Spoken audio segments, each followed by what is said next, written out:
in this session of the chapter which we are studying, that is nervous coordination and the neural pathways that will take place, we arrive at the most significant part of this chapter as far as the functional aspect is concerned.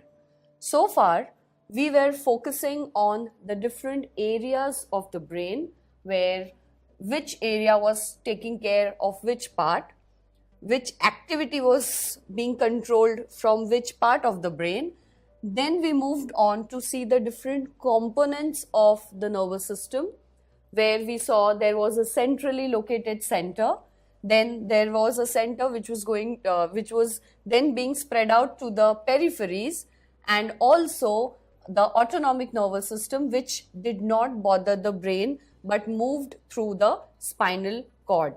Then we saw what was reflex action, and now we will see how this nerve impulses actually take place, because the movement of this nerve impulses is important, since the response has to be perfect. All right, so the direction in which the nerve impulses go, how they are actually carried out, how these messages are being passed. Now, the brain is very far. If you look at the distance between the feet or even the fingertips, right?